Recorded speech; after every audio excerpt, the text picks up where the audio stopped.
Abraham Lincoln का एक कथन है कि अगर आप मुझे एक वृक्ष को काटने के लिए 6 घंटे का समय देंगे तो मैं 4 घंटे कुल्हाड़ी को पैना बनाने में खर्च करूंगा, यानी नुकीला बनाने में खर्च करूंगा। कहने का सीधा आशय हुआ कि अगर किसी लक्ष्य को पाना है तो लक्ष्य के लिए कार्य करने से पहले आप रणनीति पर कार्य करिए। रणनीति जितनी बेहतर होगी, लक्ष्य प्राप्ति में उतनी ही ज़्यादा सुगमता होगी। जय हिंद साथियों, स्वागत है आप सभी का एमपीपीएससी उत्कर्ष के इस ऑनलाइन प्लेटफॉर्म पर और मेरा नाम है विक्रमादित्य। और आज के इस वीडियो में हम इस महत्वपूर्ण मुद्दे पर चर्चा करेंगे कि कैसे हम पेपर नंबर 5 यानी कि सामान्य हिंदी में 150 से अधिक अंक प्राप्त कर सकते हैं। प्रारंभिक परीक्षा का कट ऑफ क्या होगा, हमारा होगा या नहीं, इन सभी बातों को लेकर उत्कर्ष आपको मार्गदर्शित कर चुका है और लगातार आगे भी करता रहेगा। स्ट्रेटजी आपकी किस प्रकार की हो, रणनीति किस प्रकार की, उस प्रकार को लेकर तमाम वीडियोस आएंगे, है ना, और उनको आप लगातार देखते रहेंगे। यहाँ पर मेरा सिर्फ एक उद्देश्य है कि मैं आपको ये बता पाऊँ कि पेपर नंबर 5 में 150 से अधिक अंक आना केवल चुनावी वादा है या एक रणनीति हमारे पास ऐसी है कि जिसमें अंक लाना संभव हो सकता है। सबसे पहले मैं यहाँ ये बता दूं कि 150 अंक अगर आप लेकर के आते हैं पेपर नंबर 5 में तो आप मध्य प्रदेश के पहले स्टूडेंट नहीं होंगे ऐसे, क्योंकि एमपीपीएससी में 150 से अधिक अंक लाने वाले बहुत सारे ऐसे अभ्यर्थी हैं जो चयनित हुए हैं और बड़े आराम से 150 अंक लेकर के आए हैं। अगर मान लीजिए कोई चुनावी वादा करना भी होता मुझे तो मैं 160, 170, 180 लिख सकता था। मैं वही वादा करूँगा जो मैं भी निभा पाया हूँ या मेरे स्टूडेंट भी निभा पाने में सक्षम हैं, या मैं बात करूं जितना स्कोर मैंने कभी मार्कशीट पर देखा हुआ है।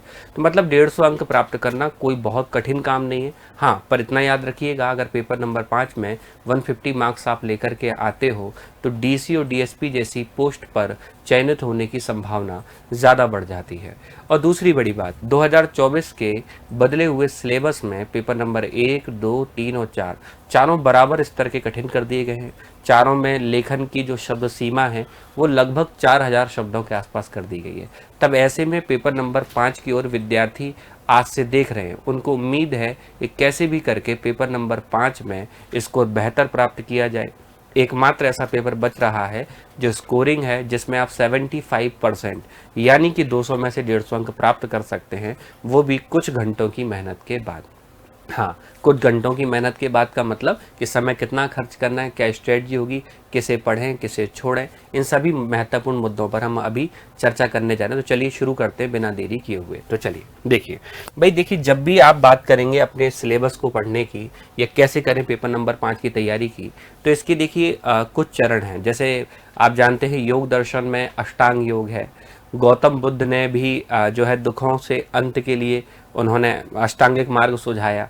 ठीक उसी तरीके से आप ये मान के चलिएगा कि पेपर नंबर 5 में बेहतर स्कोर बनाने के लिए, मध्य प्रदेश में टॉप करने के लिए, है ना, ध्यान दीजिएगा। क्योंकि आप जो विद्यार्थी देख रहे हैं वो सिर्फ मेंस के लिए आप सीरियस स्टूडेंट हैं, तो मैं ज़बरदस्ती आप में हवा भरने का काम नहीं कर सकता, क्योंकि मुख्य परीक्षा का विद्यार्थी का पहला लक्षण है तो उसके भीतर तैयारी को लेकर गंभीरता होती है। तो मैं आपको बता देता हूँ, ये 5 मूल मंत्र हैं जिनके माध्यम पर चल करके आप पेपर नंबर 5 में अपना स्कोर बेहतर कर सकते हैं। देखिए, सबसे पहली ज़रूरी बात है कि विद्यार्थियों को सिलेबस का पता हो, है ना। और आप सभी जानते हैं कि अभी जैसे मार्केट से आप कोई भी हिंदी की बुक लेकर के आते हैं, डॉक्टर हरदेव बहारी लेकर के आए, डॉक्टर राघव प्रकाश लेकर के आए, या कोई भी आप बुक लेकर के आते हैं, तो आप ये पाएंगे कि वो हिंदी की किताबें, और हिंदी के इन महान लेखकों ने उसमें संपूर्ण हिंदी को आपके लिए प्रस्तुत किया है। तो विद्यार्थी क्या करते हैं कि कोई भी बुक ले आते हैं और आकर के उसको पढ़ना शुरू कर देते हैं। पर आप समझिए, हिंदी एक विशाल विषय है। अब हिंदी जैसे विषय को अगर आप सोच रहे हैं कि हम पूरा पढ़ लेंगे तो वो लगभग असंभव सी बात है। आपको वही पढ़ना है जो एमपीपीएससी ने सिलेबस में दिया है। तो यहाँ पर सिलेबस में पाठ्यक्रम जब आप देखेंगे तो एक चीज़ का स्पष्टीकरण हो जाएगा कि भाई पाठ्यक्रम को देखने से हमें फ़ायदा क्या मिलेगा। हम इस बात को समझ पाएंगे कि एक तो होता है हिंदी पढ़ना और एक होता है एमपीपीएससी के लिए हिंदी पढ़ना, है ना।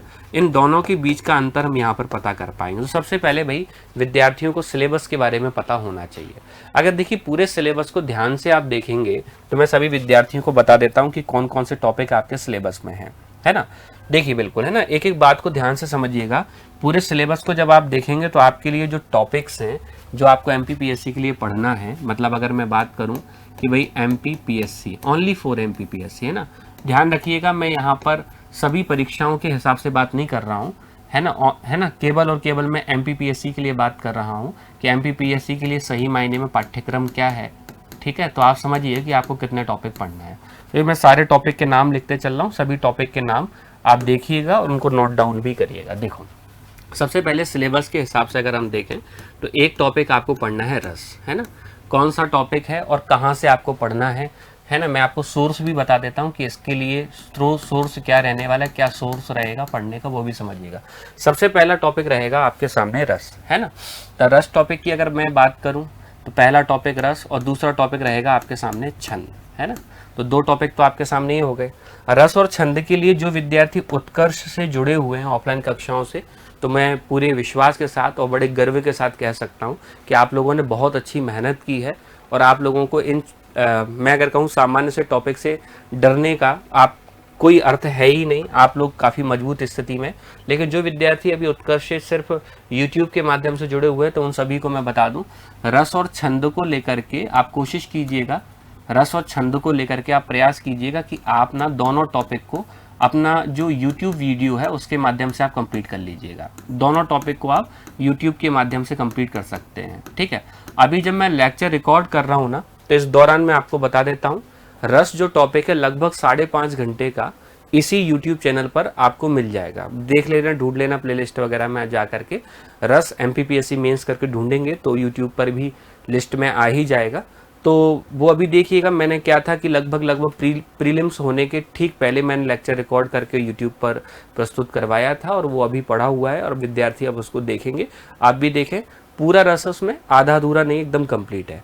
और छंद जो टॉपिक है, तो मुझे लगता है कि दिन 2 दिन में वो भी YouTube पर आने वाला है और हो सकता है आप वीडियो पता नहीं कब देख रहे होंगे, तो आप लगातार YouTube पर सर्च करते रहना, ये दोनों टॉपिक आपको वहाँ मिल जाएंगे। तीसरे टॉपिक की अगर बात करें तो 3 टॉपिक की और बात समझिएगा। इसके तीसरे टॉपिक की बात करते हैं तो एक टॉपिक आपको मिलेगा अनुवाद, ठीक है। फिर इसके बाद में टॉपिक मिलेगा आपको संधि, फिर मिलेगा आपको समास, फिर मिलेगा आपको मुहावरे, ठीक है, और फिर एक टॉपिक मिलेगा आपको कहावतें। ठीक है, देखिए भाई ध्यान दीजिएगा, है ना। देखिए अब ये जो अनुवाद है, संधि है, समास है, मुहावरे और कहावतें हैं, इनके लिए देखिए मैं क्लियर बात बता देता हूँ आपको एकदम स्पष्टता के साथ में। ये जो 4 टॉपिक आपको दिखाई पड़ रहे हैं, 5 टॉपिक आपको दिखाई पड़ रहे हैं, इन 5 टॉपिक को आप कोशिश कीजिएगा कि केवल और केवल बुक्स के माध्यम से आप पढ़ें, है ना।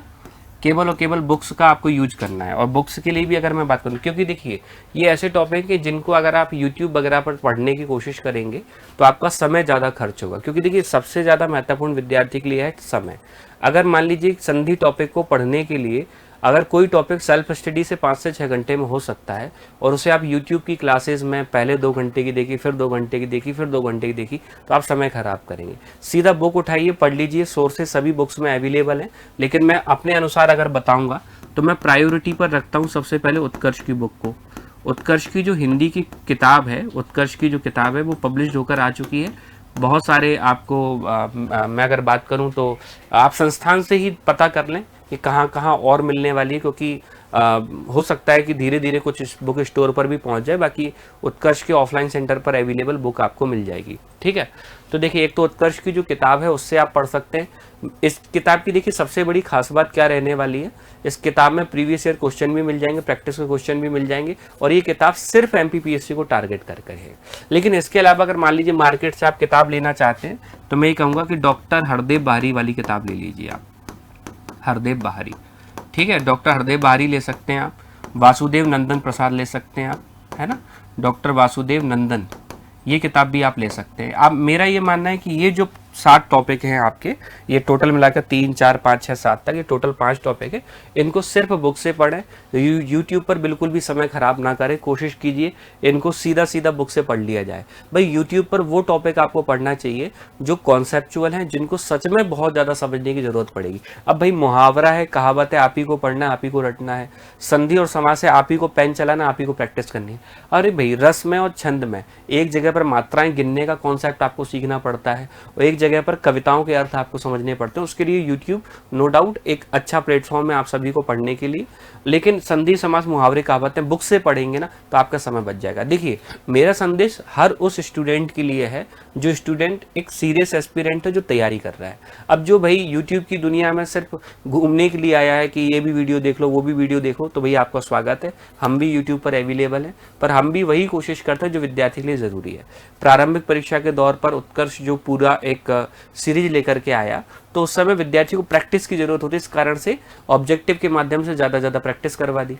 मुख्य परीक्षा के दौरान हम वही टॉपिक लेकर के आ रहे हैं 26 तारीख से संभव सीरीज के माध्यम से, जो टॉपिक मेंस में नए जुड़े हैं, ताकि विद्यार्थी का समय खराब ना हो, है ना। तो ध्यान दीजिएगा, ये टॉपिक हो गए 60 टॉपिक ये हो गए। इसके अलावा अगर मैं बात करूं तो फिर ध्यान दीजिएगा 8वां जो टॉपिक मिलेगा आपको, है ना, वो और कौन से टॉपिक मिलने वाले हैं, तो टॉपिक देखिएगा। एक टॉपिक मिलेगा आपको वाक्य विचार, एक टॉपिक मिलेगा आपको वाक्य विचार, फिर एक मिलेगा टॉपिक आपको शब्द शक्ति, ठीक है। एक टॉपिक आपको मिलेगा वर्तनी शोधन,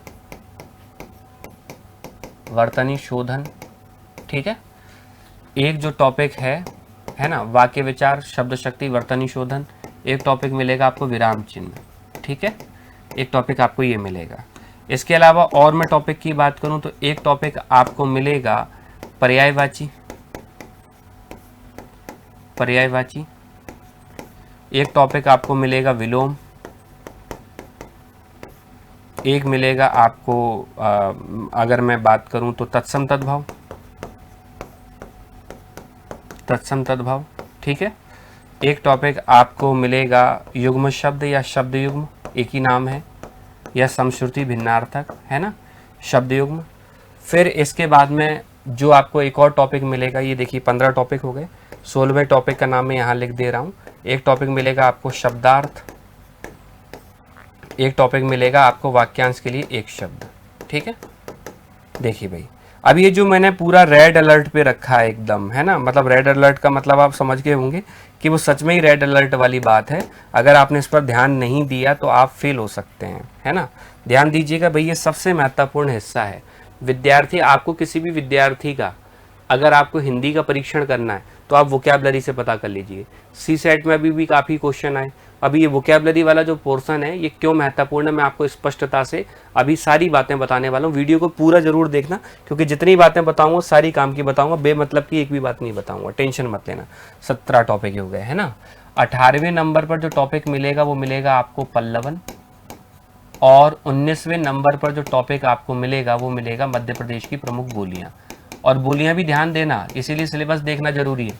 केवल और केवल आपकी 4 बोलियां हैं, जिनमें से एक नाम है बुंदेली, एक नाम है बघेली,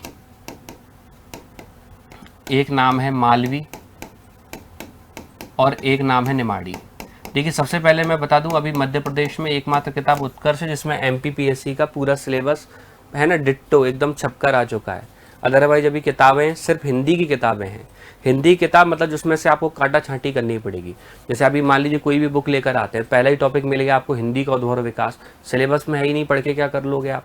हाँ, अगर हिंदी पढ़ना है तो उसका स्ट्रेटजी वीडियो में आपको अलग से दे सकता हूँ, लेकिन MPPSC के लिए हिंदी पढ़ना है तो आपको ध्यान में रखना पड़ेगा कि कुल मिलाकर के 20 टॉपिक हैं आपके। देखिए भाई, ये टोटल मिलाकर 20 टॉपिक हैं पढ़ने के लिए, ध्यान दीजिएगा। ये लाइन से, अरे भाई मुझे भी पता है ना, सिलेबस मेरे भी पास है, आप टेंशन मत लो, ये लिखा हुआ सिलेबस। देखिए ऐसा कुछ सिलेबस आयोग ने अपना लिख कर दिया है कि भाई जो पेपर है, इस पेपर का जो उद्देश्य है वो क्या है कि अभ्यर्थियों की भाषाई कौशल का परीक्षण करना है। भाई आपकी लिंग्विस्टिक स्किल कैसी है, भाषाई दक्षता कैसी है, ये सारी चीज़ें इनको परीक्षण करना है। तो इन्होंने ये देखिए सिलेबस इस क्रम में दिया है। अब इन्होंने क्वेश्चन के क्रम में दे दिया, लेकिन मैंने क्या किया कि इसी सिलेबस को आपको पॉइंट वाइज बता दिया। भाई आपको समझ में आ चुका होगा। भाई सिलेबस आपने देख लिया, अब देखो ज़रा भाई, ये आपने देख लिया टोटल मिलाकर 20 टॉपिक हैं। अब प्रत्येक टॉपिक को कैसे पढ़ना है बस बिल्कुल एक बार में सुन लेना, ज़्यादा आपको विलंब नहीं करना है। देखो भाई एक बार में समझते चलना। देखिए अभी हम बात कर रहे हैं तो सिलेबस पर, भाई सिलेबस कैसे कवर करना है हमको, है ना, इस चीज़ पर बिल्कुल ध्यान देना। देखिए मैं सारे टॉपिक एक करके बता देता हूँ। रस टॉपिक के लिए यूट्यूब वीडियो देख लो उत्कर्ष का, इसके अलावा किसी की जरूरत नहीं पड़ेगी, मेरा वादा है। छंद टॉपिक उत्कर्ष का यूट्यूब वीडियो देख लो, इसके अलावा भटकाव की जरूरत नहीं पड़ेगी, मेरा वादा है। अनुवाद, संधि, समास, मुहावरे, कहावतें यूट्यूब पर पढ़ने से ज़्यादा अच्छा मैं भी वीडियो बनाकर डाल सकता हूँ, पर मुझे पता है क्यों विद्यार्थी का समय खराब करना। सीधा किताब उठाओ और रट डालो, मतलब एक बार में। और कोशिश करिएगा संधि को अंडर एस्टिमेट मत करना, केवल प्लस का चिन्ह लगाने मात्र से संधि नहीं हो जाएगी, आपको प्रैक्टिस करनी पड़ेगी, टाइम खर्च करना पड़ेगा। ठीक है, इधर देखिए, वाक्य विचार, शब्द शक्ति, वर्तनी शोधन, विराम चिन्ह। विराम चिन्ह का पुराना वीडियो यूट्यूब पर पड़ा हुआ है, अगर देखना हो तो देख लेना, नहीं भी देखना हो तो किताब से पूरा हो जाएगा। मतलब मैं दोनों चीज़ें लिख देता हूँ यहाँ पर, आप यूट्यूब से भी कर सकते हो, बुक से भी कर सकते हो, दोनों तरीके से। पर ध्यान दीजिएगा, पहले विराम चिन्ह ज़्यादा नंबर का पूछा जाता था, अब कम नंबर का पूछा जाएगा। क्यों? कारण का मैं जवाब दूंगा, टेंशन मत लेना। देखो, वर्तनी शोधन, स्पेल मिस्टेक सीधा बुक उठाओ और पढ़ो, इसके अलावा कोई दूसरा सोर्स मत उठाओ। किताब उठाओ, किताब कौन सी उठानी है, किताबों के नाम मैंने बता दिए। सबसे पहली प्रायोरिटी पे रखो उत्कर्ष की किताब को, है ना, क्योंकि अपडेटेड है। बाकी मार्केट में आने वाली किताबें शायद 3 साल में अपडेट होती होंगी, उत्कर्ष की किताब जैसे ही मेंस होता है उसके अगले ही दिन अपडेट हो जाती है। पूरी कंटेंट टीम मिल करके, मैं खुद साथ में बैठता हूँ और हम पूरी किताब को अपडेट करते हैं। अब तक कम से कम 30 बार प्रूफ रीडिंग हो चुकी है, उसके बावजूद भी 0.1% तो एरर निकल आता है, आप जानते हैं। तो लगातार प्रूफ रीडिंग होती है, 99.99% एकदम ये मान के चलिए कि एररलेस है। हाँ, अगर गलती भी मिलेगी तो कितनी सी मिल सकती है और हैं की बिंदी में गलती मिल जाए, विराम चिन्ह शायद गलत लग गया हो, समझ रहे हैं, बस इतना। कोई प्रिंटेड एरर हो सकता है, शाब्दिक गलती नहीं है, तथ्यात्मक गलती नहीं, कॉन्सेप्चुअल एरर तो बिल्कुल ही नहीं है। तो इस बुक का प्रयोग करें। वाक्य विचार, शब्द शक्ति, वर्तनी शोधन, विराम चिन्ह, अगर बुक का प्रयोग करेंगे तो चारों टॉपिक आप बड़े आराम से 10 घंटे के भीतर निपटा लेंगे। 10 घंटे के भीतर बुक से निपटा लीजिए, इनको बुक से निपटाओ, बुक के अलावा मत जाना, ऑनलाइन मत जाना। हाँ, अगर मान लीजिए समय मिला तो मैं खुद यूट्यूब पर इन टॉपिक को बता दूँ, आप मुझे कमेंट बॉक्स में बता देना कि भाई आपको कौन कौन से टॉपिक पढ़ना है। अगर मुझे लगा कि सच में पढ़ाने लायक टॉपिक है तो मैं पढ़ा दूंगा, अदरवाइज मैं कहूँगा सीधा बुक पकड़ो, बुक के अलावा कहीं और मत जाओ। बुक से करोगे टाइम बच जाएगा आपका। मैं उन विद्यार्थियों से बात कर रहा हूँ जो प्रीलिम्स में 80 के आसपास हैं, मैं उनसे बात नहीं कर रहा हूँ अभी जो 60 के आसपास ही टिक जाते हैं। ध्यान देना, उन विद्यार्थियों को सबसे पहले आपको अपनी रणनीति बदलने की जरूरत है। प्री पर ही टारगेट करते रहोगे तो मेंस कब करोगे? मेंस के लिए आपको मेहनत करनी पड़ेगी, बुक पकड़ो। इधर देखिए, पल्लवन पंक्ति, पल्लवन जैसे टॉपिक का मतलब क्या है? तो पल्लवन का मतलब है कि पंक्ति आपके पास आई और पंक्ति का विस्तार करना है। जैसे मैंने कहा, यत्र नारेस्तु पूज्यन्ते रमन्ते तत्र विदेवता, करो इसका विस्तार करना है। सफलता का मोती मेहनत की सीपी में पलता है, अहिंसा परमो धर्म। जो पंक्ति आपके पास आएगी 100 वर्ष में आप जब उसका एक्सपांसन करेंगे तो वो पल्लवन हो पाएगा। पल्लवन अपना YouTube पर वीडियो भी पड़ा हुआ है, पर फिर भी मैं कहूँगा कि बुक को प्रायोरिटी पर रखेंगे तो बहुत अच्छा है। बुक से पढ़ो ज़्यादा से ज़्यादा चीज़ें। बोलियाँ सीधा नोट्स पर डालना अनावश्यक रूप से आपको ज़रूरत नहीं है। हाँ, पर बावजूद उसकी ज़रूरत पड़ेगी, भाई यूट्यूब पर हमको भी पढ़ाना है, मैं निश्चित रूप से पढ़ा दूंगा, लेकिन मैं कहूँगा कि प्रायोरिटी दीजिए बुक को। और बुक में भी अगर उत्कर्ष की बुक आपके पास है तो सोचने की दिक्कत ही नहीं है। कंटेंट एक रखो लेकिन विश्वसनीय रखो अपने पास। 10-10 जगह पर भटकाव करेंगे नहीं हो पाएगा। मैं ये नहीं कह रहा हूँ कि वो कंटेंट आप मेरा बनाया हुआ या उत्कर्ष का बनाया हुआ यूज करो। हाँ, मैं ये कहूँगा उसमें विश्वसनीयता पूरी तरह से है। अगर आप करते हैं तो बहुत अच्छा, अगर नहीं करते तो कोई भी कंटेंट आप यूज करते हैं तो एक ही कंटेंट यूज करें, बार बार कंटेंट ना बदलें, ठीक है। और आप जानते हैं गद्य को तो पढ़ने की ही जरूरत नहीं है, सीधा परीक्षा में जाओ और सीधा सॉल्व करो। ये तो गद्य इसलिए दिया जाता था कि विद्यार्थी सुसाइड ना कर ले, कम से कम गद्य सॉल्व करके उसको लगे कि हाँ हिंदी का पेपर मैंने पूरा सॉल्व कर लिया। हाँ, अब बात आती है वोकैबुलरी की। वोकैबुलरी के लिए मैं सिंपल सी एक बात बता देता हूँ आपको। वोकैबुलरी को कंप्लीट करने में कम से कम लगेंगे आपको 40 दिन, 40 से 60 दिन का समय लगता है वोकैब को कवर करने में। और जिसकी वोकैबुलरी खराब है, बस इतना समझ लीजिए, जिसकी वोकैब अच्छी नहीं है ना, उस विद्यार्थी का ना रस अच्छा निकलेगा, छंद तो अच्छा हो जाएगा, और ये व्याकरण के जो टॉपिक है, संधि है, समास है, मुहावरे है, वो कहीं से कहीं तक बन ही नहीं पाएगा। वोकैबुलरी का अच्छा होना बहुत जरूरी है। शब्दार्थ टॉपिक के लिए परेशान मत होना। शब्दार्थ का मतलब है प्रत्येक शब्द का अर्थ। सपोज जैसे मेरा नाम विक्रमादित्य है तो मैं शब्दार्थ में ये भी आ सकता है कि आदित्य शब्द का अर्थ बताइए, विक्रम शब्द का अर्थ बताइए, विक्रमादित्य का अर्थ बताइए, ठीक है, समझ रहे हैं, उत्कर्ष का अर्थ बताइए। शब्दार्थ में जैसे सपोज आपने पढ़ा किनारे के पर्यायवाची में एक शब्द मिला, किनारे का पर्यायवाची तट, कूल, पुलिन, तीर, ये अर्थ मिल गए आपको। अब आपसे शब्दार्थ में पूछ सकते हैं कि कूल का अर्थ बताइए। 2021 का मेंस का पेपर देखना, बहुत स्टैंडर्ड पेपर है, उसमें सीधा 15 शब्द दिए और आपसे पूछा इन शब्दों के अर्थ बताइए। समझ रहे हैं? तो इनको पढ़ने का क्या तरीका है, इनको पढ़ने के लिए आप डेली का 20 से 30 मिनट दीजिए। 20 मिनट मान लीजिए, 30 मत मानिए, 20 मिनट डेली दीजिए। जैसे ये वृक्ष है, एक पौधा मैंने मान लीजिए रोपा और मैंने कहा इसमें पानी देना है, और मुझे पता है अगर मैं 100 दिन तक लगातार, मान लीजिए 100 दिन तक मैंने इस पौधे में पानी दिया, एक एक बाल्टी डेली पानी दिया, 100 दिन के बाद इस पौधे ने क्या कर दिया, फूल देना शुरू कर दिया। अब मैं ये कर दूं कि एक ही दिन में इसमें 100 बाल्टी पानी डाल दूं, तो क्या ये फूल दे देगा? तो नहीं देगा। ठीक है, ऐसे ही वोकैबुलरी का टेम्परामेंट है। 20 मिनट डेली पढ़ो, 20 मिनट डेली पढ़ेंगे ना, शब्दों पर नजर जाएगी। अगर आप ऐसा नहीं कर पाते हैं तो आपको प्रारंभिक परीक्षा उत्तीर्ण करने की बहुत बहुत बधाई। मुख्य परीक्षा में तो दिक्कत होगी। मुख्य परीक्षा के लिए आपको वोकैबुलरी तो पढ़नी पड़ेगी। वोकैब नहीं आएगी तो हिंदी में हर जगह पर आपको दिक्कत आएगी। और जो अंग्रेजी माध्यम के विद्यार्थी हैं, अगर वो लगता है तो उत्कर्ष पर आइए, आप मिलिए, गाइडेंस लीजिए, कहीं कोई दिक्कत नहीं है, लेकिन हाँ आपको काम तो करना पड़ेगा। ठीक है, तो ये टोटल मिलाकर आपके सामने 20 टॉपिक हैं। सिलेबस आपने देखा, बिल्कुल सही बात है, हमारे विद्यार्थियों ने सभी ने सिलेबस बहुत अच्छे से देख लिया। अब बात करते हैं पैटर्न की। पैटर्न ये मान के चलिएगा कि कुल मिलाकर के 200 अंक का जो पेपर है ये 8 प्रश्नों में विभाजित है। अच्छा, मतलब जब हम परीक्षा दे रहे होंगे तो जब पेपर ओपन करेंगे तो उसमें कुल कितने प्रश्न मिलेंगे आपको? 8। अब 8 प्रश्न भी सुन लेना, बिल्कुल ध्यान से सुन लेना। देखिए, ये जो सिलेबस है मैंने उसी के क्रम में ही लिखा है, उसी के ही क्रम में लिखा है। देखो, बिल्कुल ध्यान से समझिएगा चीजों को। देखो, ये जो है ना, सबसे पहले जो क्वेश्चन नंबर 1 आएगा वो क्वेश्चन नंबर 1, चलिए मैं पूरा विस्तार से ही बता देता हूं आपको, ऐसे ना बताते हुए। देखिए, यहां बता देता हूं। देखिए, जो क्वेश्चन नंबर 1 आपका आएगा ये कंप्लीट हिंदी से, मतलब इसमें टोटल मिलाकर के 25 प्रश्न होंगे, 3 मार्कर होंगे। और इसके अलावा अगर मैं बात करूं तो ये टोटल मिलाकर पूरा मिश्रित हिंदी है। मिश्रित हिंदी है, ये मिश्रित है ना, टोटल मिलाकर मिश्रित हिंदी है। मतलब पूरी हिंदी शुरू के 25 प्रश्नों में ही आ जाएगी। क्वेश्चन नंबर 1 के अंतर्गत कुल 25 प्रश्न आएंगे। अब उन 25 प्रश्नों में कंप्लीट हिंदी है। रस का क्वेश्चन, छंद का क्वेश्चन, संधि का, समास का, मुहावरे का, कहावतों का, शब्द शक्ति का, वाक्य संरचना का, विराम चिन्ह का, बोलियों का, सारे प्रश्न आ जाएंगे। और ये आपका एंट्री गेट है। अगर शुरुआत अच्छी हो गई तो पेपर का अंत अच्छा होगा।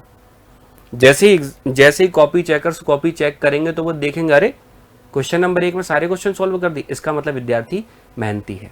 इसके अलावा अगर मैं बात करूं तो ध्यान दीजिएगा, क्वेश्चन नंबर 2 जो है इसके अंतर्गत एक एक नंबर के कुल मिलाकर के, मतलब 10 क्वेश्चन आपके आएंगे एक एक नंबर के। और वो भी मैं बता देता हूँ 5+5, क्योंकि 5 नंबर का आपका आएगा रस और 5 नंबर का आपका आएगा छंद। टॉपिक अभी आप पढ़ के देख चुके हो, ठीक है, मतलब टॉपिक के नाम आपको पता है। क्वेश्चन नंबर 3 की अगर बात करोगे तो क्वेश्चन नंबर 3 में आपके सामने जो टॉपिक आएगा वो टॉपिक आएगा अनुवाद। मतलब अगर टॉपिक के नाम की बात करूं मैं तो टॉपिक आपका आएगा अनुवाद। और अनुवाद में भी ध्यान दीजिएगा, अनुवाद जो टॉपिक है ये कुल मिलाकर के 2 तरीके से आएगा। शब्दों का अनुवाद आपका आएगा 10 अंक का, ठीक है, और वाक्यों का अनुवाद जो है वो भी आएगा आपका 30 अंक का। क्यों भाई? क्योंकि शब्द जो है वो आपसे मात्र 1 अंक में पूछेंगे और वाक्य जो है वो आपसे 3 अंक में पूछेंगे। शायद बात समझ पाए होंगे। 5 शब्द आएंगे हिंदी के, जैसे दे दिए निरीक्षक तो आपको करना है इंस्पेक्टर। ऐसे कितने शब्द आएंगे? 5 आएंगे इंग्लिश के, जैसे दे दिए सुपरवाइजर तो आपको क्या लिखना है? पर्यवेक्षक। ऐसे ही टोटल मिलाकर 10 जो वाक्य आएंगे, 5 हिंदी के 5 इंग्लिश के, तो ऐसे आपका अनुवाद जो है वो टॉपिक टोटल मिलाकर 40 अंक का हो गया क्वेश्चन नंबर 3। क्वेश्चन नंबर 4 की अगर बात करें तो क्वेश्चन नंबर 4 में आपसे कुल मिलाकर के 10 प्रश्न पूछे जाएंगे, 2 अंक का होगा। और इसमें टॉपिक कौन कौन से होंगे? तो इसमें टॉपिक होगा आपका संधि, समास, मुहावरे और कहावतें। ये टॉपिक होंगे इसमें टोटल मिलाकर के, ठीक है। 4 क्वेश्चन हो गए। ऐसे ही क्वेश्चन नंबर जो 5 है तो क्वेश्चन नंबर 5 में 10 क्वेश्चन आएंगे, 2 मार्कर का फॉर्मेट होगा। और टॉपिक कितने हैं? तो टॉपिक इसमें टोटल मिलाकर के 10 टॉपिक शामिल हैं। 10 टॉपिक शामिल है। अब आप बोलेंगे सर 10 टॉपिक कौन कौन से हैं, तो विद्यार्थियों अभी ये थोड़ी देर पहले जो मैंने लिखा है तो ये वही तो है। ये हो गया आपका क्वेश्चन नंबर 2, ये हो गया क्वेश्चन नंबर 3, ठीक है। इसके अलावा अगर मैं बात करूं तो ये क्या हो गया, तो ये हो गया आपका संधि समास, मुहावरे और कहावतें, ये हो गया क्वेश्चन नंबर 4। ये जो आपके सामने मैंने 10 टॉपिक लिखे हैं देखिएगा, 1 2 3 4 5 6 7 8 9 और 10, और ये जो मैंने टोटल आपके सामने लिखा है यही सब मिला करके तो क्वेश्चन नंबर 5 है। क्वेश्चन नंबर 5 में 10 टॉपिक है, तो इसका मतलब क्या है कि भाई एक एक क्वेश्चन यहाँ से बन सकता है, औसत तो यही रहेगा। पहले तो विराम चिन्ह के ज़्यादा क्वेश्चन आ जाते थे, लेकिन अब ये क्वेश्चन नंबर 5 में है, इसलिए दिक्कत वाली बात नहीं है भाई, एक एक क्वेश्चन बन सकेगा। अब आप बोलेंगे सर फिर वोकैबुलरी इतना क्यों पढ़ना, अरे भाई 150 अंक की बात है, ऐसे अगर छोड़ते चले जाएंगे तो कैसे काम चलेगा। वोकैबुलरी का अगर बात करोगे तो 3 क्वेश्चन तो क्वेश्चन नंबर 1 में आ सकते हैं, तो 3 × 3 = 9, और मान के चलिएगा कि अगर 6 क्वेश्चन भी आ गए तो 12 नंबर ही हो गए, तो 12 और 8 भी अगर काउंट करोगे तो 20 नंबर तो सीधा सीधा ही हो गए। और रस में कविताओं का अर्थ कैसे पता करोगे अगर वोकैब नहीं पता तो, संधि में शब्दों को कैसे पता करोगे, कैसे तोड़ना है भाई, जब आपको शब्द ही नहीं पता तो आप कैसे तोड़ पाएंगे, तो इस पर तो विशेष तौर पर काम करना है, ठीक है। इसके अलावा ये रहा क्वेश्चन नंबर 6, ये रहा क्वेश्चन नंबर 7 और ये रहा क्वेश्चन नंबर 8, ठीक है। मिला जुला करके अब देखिए पूरा एकदम विस्तार से समझिएगा। क्वेश्चन नंबर 6 के बारे में मैं बता रहा हूं, पल्लवन की एक पंक्ति आएगी, मतलब 2 पंक्ति आएंगी, 2 में से एक सॉल्व करना है। क्वेश्चन नंबर 1 2 3 4 और 5 में कोई अथवा नहीं है, ऑप्शन नहीं मिलेगा, सारे प्रश्नों का उत्तर देना अनिवार्य है। लेकिन क्वेश्चन नंबर 6 में जो पल्लवन आएगा उसमें 2 पंक्तियां मिलेंगी, उन दोनों पंक्तियों में से एक पंक्ति आपको सॉल्व कर देनी है। तो यानी कि कुल मिलाकर के पल्लवन जो है वो अब इस बार मात्र 5 नंबर का है, जो पहले कितने नंबर का था, 10 नंबर का। तो पल्लवन, ठीक है, क्वेश्चन नंबर 6 में। क्वेश्चन नंबर 7 की अगर बात करें तो ध्यान दीजिएगा कि कुल मिलाकर के आपके सामने जो प्रश्न आएंगे वो आएंगे, है ना। देखिए मैं प्रश्न की संख्या मैंने पहले लिखी है तो मैं यहाँ पर 1 × 5 कर देता हूँ, ठीक है। ठीक इसी तरीके से यहाँ पर 3 मार्कर 4 क्वेश्चन आएंगे बोलियों के, और आप जानते हैं बोलियां कितनी है, तो बोलियां आपके सामने हैं कुल मिलाकर के 4।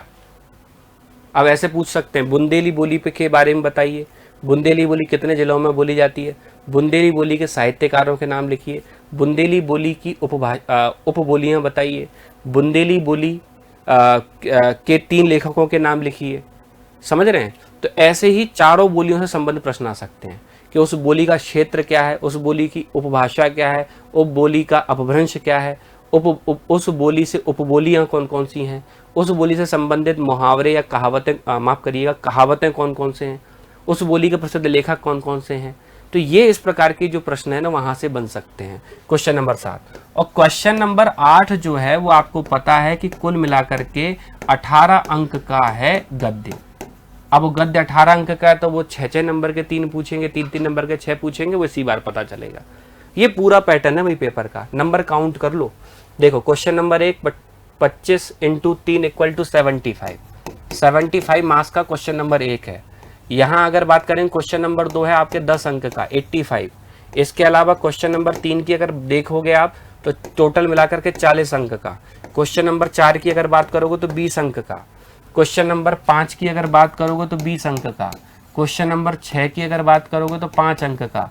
क्वेश्चन नंबर 7 की अगर बात करोगे तो कितने नंबर का, 12 अंकों का। और क्वेश्चन नंबर 8 की अगर बात करोगे तो कितने अंक का, 18 अंक का। यानी कुल मिलाकर के 200 नंबर का पेपर 8 प्रश्नों में विभाजित है। अब समझ रहे हैं समय कहाँ कितना देना है, तो समझ लीजिए रस को पढ़ लीजिए और छंद को पढ़ लीजिए MPPS उत्कर्ष के यूट्यूब चैनल से। और समय अगर हम हर टॉपिक के हिसाब से बात करें तो मैं एक बार समय मौखिक रूप से बोल देता हूँ। रस को समय देना 10 घंटे, इसको देना 5 घंटे 15 है, इसको देना लगभग 5 घंटे 20 घंटे, इनको टोटल मिलाकर के आप दे देना 15 घंटे, है ना। तो लगभग 35 आवर, 10 घंटे में ये निपट जाएंगे 45 आवर। इनको आपको देना पड़ जाएगा 40 घंटे, समझ रहे हैं। और ये टोटल मिलाकर 120 घंटे के आसपास पेपर को आपको पढ़ना पड़ेगा आज की डेट में। मतलब 120 आवर आपको पढ़ना है, 120 आवर। इतना तो आपको स्टडी करनी पड़ेगी। आपके पास जितना भी समय है ना, उस समय निकाल लीजिए।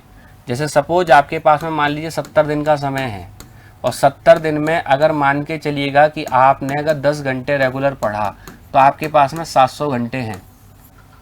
अरे भाई, आपको किसी विषय से लगाव है कि अंक से लगाव है?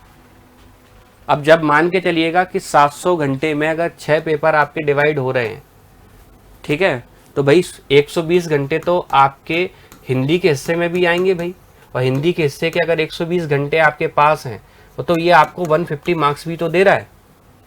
इतना काम करना पड़ेगा। मैं तो देखो आपको स्पष्ट बता रहा हूँ, अगर आपके पास 100 आवर, आप मिनिमम मान लीजिए 100 आवर का शेड्यूल आप नहीं बना पा रहे हिंदी का, तो फिर मुख्य परीक्षा में तो दिक्कत होगी। फिर तो प्रारंभिक परीक्षा की शुभकामनाएं आप ले सकते हैं, है ना। मुख्य परीक्षा के लिए तो काम करना पड़ेगा। देखिए, अब ये जो पूरा मैंने आपसे लिख करके जो समझाया, सिलेबस वही है, देख लीजिए आप। अगर चाहें तो स्क्रीनशॉट भी ले सकते हैं, क्योंकि विद्यार्थियों को बड़ी दिक्कत है, स्क्रीनशॉट भी ले लेंगे लेकिन वो प्रिंट आउट नहीं निकलवाएंगे।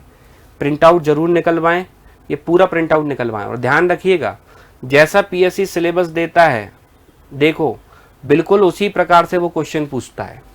देखो आप बिल्कुल लगातार देखो, ये देखो क्वेश्चन नंबर 1 देखिए, ये क्वेश्चन नंबर 1 में देखिए पिछले वर्ष का पेपर देखो। दीर्घ संधि, व्यंजन संधि, सामासिक पद या समस्त पद, वृद्धि संधि, तद्भव शब्द। अरे भाई, जो सिलेबस में डायरेक्ट पूछ रहे हैं वो देखिए, ये क्वेश्चन देखो।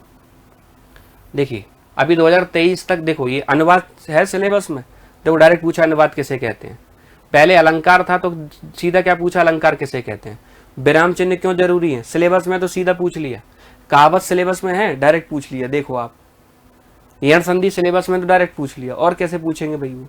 मतलब इतना पूछने का इतना सरल तरीका है कि आपको कंफ्यूजन में आने की आवश्यकता ही नहीं है। एकदम सरल तरीका, कहीं से कहीं तक कंफ्यूजन की कोई बात ही नहीं है भाई। जैसा सिलेबस आयोग देता है वैसा आयोग डायरेक्ट पूछ लेता है। तो भाई इतना आपको आवश्यकता ही नहीं है भाई, इससे ज़्यादा स्ट्रेस लेने की आपको ज़रूरत ही नहीं है। ठीक है, तो चलिए ये बात आप समझ पाए होंगे। अब यहाँ पर आप सभी से बस एक और अनुरोध रहेगा मेरा कि आप ये कोशिश कीजिए कि भाई जो मैंने अभी आपको समझाया, मैंने क्या बताया आपको, कि इस बात पर विशेष तौर पर ध्यान रखें कि जैसा आपसे पूछा जाता है, जैसा आपसे पूछा जाता है, जैसा सिलेबस आपको दिया है, बिल्कुल वैसा की वैसा पूछा जाता है। कहीं से कहीं तक कोई बदलाव नहीं है। हिंदी में निष्कर्ष क्या निकला हमारी चर्चा का मैं क्लियरली बता देता हूँ। सिलेबस रटो सबसे पहले, पैटर्न को फॉलो करो। जिस विद्यार्थी को ये नहीं पता कि क्वेश्चन नंबर 1 मिश्रित है, क्वेश्चन नंबर 2 में अनुवाद है, 3 है ना, 2 में रस और छंद है, 3 में आपका अनुवाद है, 4 में आपका संधि समास मुहावरे कहावतें हैं, तो बड़ी दिक्कत होगी भाई। लगभग 100 to 120 आवर का समय खर्च कीजिए, है ना। और साथ ही साथ अगर मैं बात करूं तो सबसे पहले क्या करना है आपको भाई, सिलेबस देखना है, पैटर्न मैंने आपको बता दिया। इसके बाद में प्रीवियस ईयर का क्वेश्चन पेपर देखो, और उसके बाद में सिलेबस को पूरा पढ़ो, और फिर आप साथ साथ में आंसर राइटिंग करते चलो। आंसर राइटिंग कोई बहुत बड़ा हुआ नहीं है, यहाँ पर 3 मार्कर क्वेश्चन है, जरा जरा सा लिखना है, तो इतना कोई बड़ा जब बदलाव है नहीं, उतना बड़ा कोई चैलेंज है नहीं। तो उम्मीद है कि आप सभी लोग अच्छे से पढ़ेंगे। सोर्स के मामले में मैंने आपको बताया, उत्कर्ष की बुकलेट पढ़िए, यूट्यूब चैनल पर बने रहिए, संभव सीरीज को देखते रहिए, और साथ ही साथ अगर और बुक पढ़नी तो डॉक्टर हरदेव बारी, डॉक्टर राघव प्रकाश और डॉक्टर जो है वासुदेव नंदन प्रसाद की बुक आप फॉलो कर सकते हैं। उम्मीद है कि मेरे द्वारा कुछ बताए हुए ये जो काम है वो आप करेंगे और मुख्य परीक्षा में बेहतर प्रदर्शन करेंगे। धन्यवाद।